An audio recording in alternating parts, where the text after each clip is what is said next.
Ô, professor, assim, se não for te pedir muito, tem como o senhor gravar a aula? Estou gravando já, Júlia.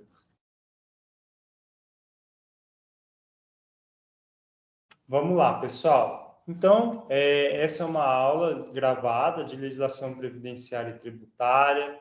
A gente está aqui com o terceiro semestre de LPT. Presentes hoje na aula a Amanda e a Júlia. Essa é uma aula gravada e ficará disponível para todos. Pessoal, seguinte, como é sempre importante no começo de um mês, final de um mês, a gente fazer uma breve revisão dos conteúdos trabalhados durante o semestre. Rapidamente, pessoal, eu queria lembrá-los que a nossa disciplina se chama Legislação Previdenciária e Tributária e que essa é uma disciplina que trata sobre todo o arcabouço legal, todas as leis acerca da previdência e da seguridade social no Brasil, né? O professor iniciou o semestre explicando para vocês o que é seguridade social. A Gabriela entrou aqui com a gente. Gabriela, o professor está fazendo uma revisão aqui, tá bom? A aula está gravada. Então, Gabriele, Júlia e Amanda. No começo do semestre, nós estávamos estudando o que era a Seguridade Social. E nós vimos que a Seguridade Social ela é dividida em três funções. Três funções. Uma, duas, três. Né? Três atividades principais. Assistência social, saúde e, por fim, a própria previdência. A Seguridade Social ela é fundamental para que haja segurança social no Brasil. Daí o termo Seguridade Social. Essa segurança ela é fundamental para quê? Para que as pessoas, quando não estão em condições de trabalho, seja elas por conta da sua idade avançada, sejam elas por motivos de idade ou por motivos de incapacidade para o trabalho temporária, seja por motivo de maternidade, paternidade, seja por motivo de doença, seja por motivo de questões sociais, essas pessoas tenham condições de receber uma ajuda, um benefício para se manter nestes momentos. É um valor considerável, tá? É um valor considerável, mas não é um valor que vai te deixar rico. Você não vai ser rico aposentada, né? Assim nós esperamos, né? Assim é uma sociedade justa, tá? Além disso, essas pessoas que não estão possibilitadas para o trabalho momentaneamente, né? Ou seja, a pessoa momentaneamente significa que uma hora ela vai voltar para o trabalho. Ou de forma perene, ou seja, ela não pode mais voltar para o trabalho, essas pessoas serão sustentadas por aqueles que trabalham. Então, o coletivo dos que trabalham, a coletividade, é responsável por garantir o acesso ao dinheiro, né, a um salário, a um benefício do INSS, enquanto ela não estiver trabalhando ou enquanto ela não trabalha, né? Essa é a principal ideia da Seguridade Social. A gente confunde, e não é para menos, Seguridade Social, a gente acha que se trata de previdência relacionada à aposentadoria. E não, tá bom? Não é somente relacionada à aposentadoria.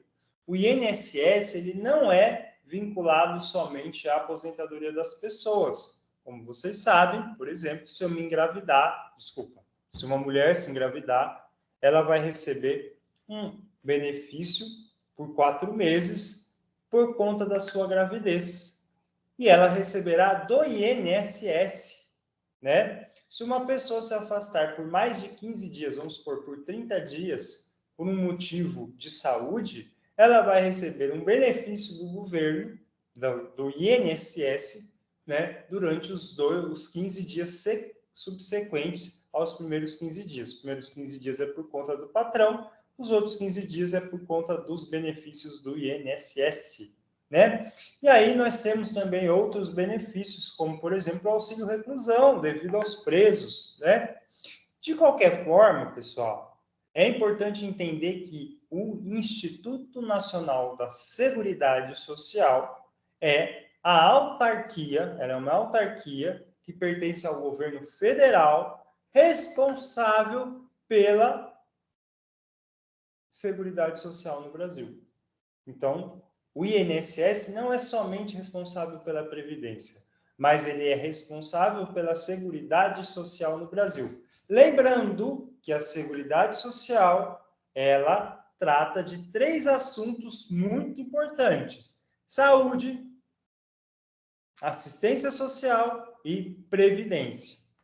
Detalhe, professor, essa saúde que o senhor está falando é o Sistema Único de Saúde? Não, não é o Sistema Único de Saúde.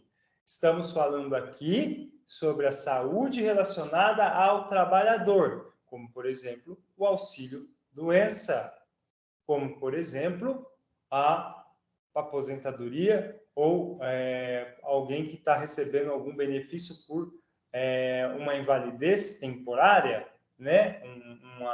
Um problema temporário. Nós estamos falando nesse sentido de doença, ela é relacionada ao mundo do trabalho. As pessoas que estão incapacitadas, inabilitadas, impossibilidades, ainda que temporariamente, para exercer um ofício. É neste sentido que nós temos que pensar a saúde dentro da Seguridade Social. Nós não estamos pensando aqui na saúde enquanto, por exemplo, o UPA, que tem aí em Mococa, ou, por exemplo, uma possibilidade que você tem de uma consulta gratuita, né, pública, no Sistema Único de Saúde. Não, isso não é custeado pela Seguridade Social. Isso não é custeado pela Seguridade Social. Tá bom, professor, que legal. Então, agora a gente sabe que existe um Instituto Nacional da Seguridade Social que cuida desses 3 elementos: saúde, previdência e assistência social. O que a gente não sabe é o seguinte: quem é e como é sustentado este sistema? Como é sustentada a Seguridade Social? A Seguridade Social é sustentada pelo trabalhador, como eu disse para vocês, através de um tributo chamado contribuição previdenciária. Vimos para isso o que é tributo, estudamos tributo. Lembrando que tributo, inclusive, Júlia, eu sei que você já teve essa aula comigo lá na administração, né? Tributo é simplesmente aquela contribuição obrigatória que todo cidadão ou que parte do cidadão deve ao poder público, ao Estado, em dinheiro, por conta de atividades lícitas. O que é uma atividade lícita, professor? A atividade lícita é uma atividade correta, dentro da lei, né? Explica, professor. Tributo é aquilo que você tem que pagar para o governo para sustentar as políticas públicas do governo, tá? A gente chama tributo de imposto. Tributo é imposto? Cuidado. Imposto é uma forma de tributo, tá bom? Mas a contribuição previdenciária também é tributo. E nós não podemos chamar a contribuição previdenciária de imposto. Contribuição previdenciária é contribuição previdenciária, imposto é imposto.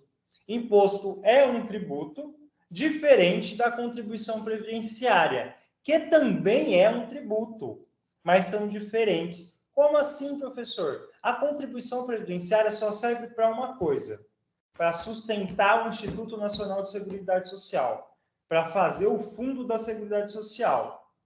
Só para isso. O imposto, pessoal, que também é um tributo, assim como a contribuição previdenciária, tem várias funções. O imposto pode, por exemplo, construir um prédio público na cidade de Mococa, uma ponte nova aqui em São José do Rio Pardo, pode ser destinado para o recapeamento das ruas de Mococa, ou para pagamento dos professores, ou para pagamento dos policiais. Então, os impostos, eles têm uma variedade de possibilidades de serem usadas pelo Estado, pelo poder público. Já a contribuição previdenciária, ao contrário, ela somente pode ser usada para sustentar a Seguridade Social. Tá bom? Tudo bem até aqui, meninas? Tudo bem aqui, Amanda, Gabriele? Tudo bem, Júlia? Alguma dúvida? Posso prosseguir? Vimos depois dessas aulas que, e aí eu não sei se eu recordo corretamente a sequência, nós vimos alguns desses auxílios, né? Nós vimos um pouco sobre licença maternidade, auxílio doença, vimos sobre as aposentadorias, falamos um pouco brevemente sobre as reformas, né? Mas o que é importante também que nós vimos? Estudamos alguns princípios da Seguridade Social, tá? Estudamos também as diferenças entre o beneficiário, entre aquele que é o segurado e entre aquele que é... Então, nós temos duas figuras aí, beneficiário e o segurado. Quem é o segurado, professor? O segurado é aquele que paga as contribuições previdenciárias. Enquanto ele paga as contribuições previdenciárias, ele não é considerado beneficiário, ele somente é um segurado. Um segurado, tá bom?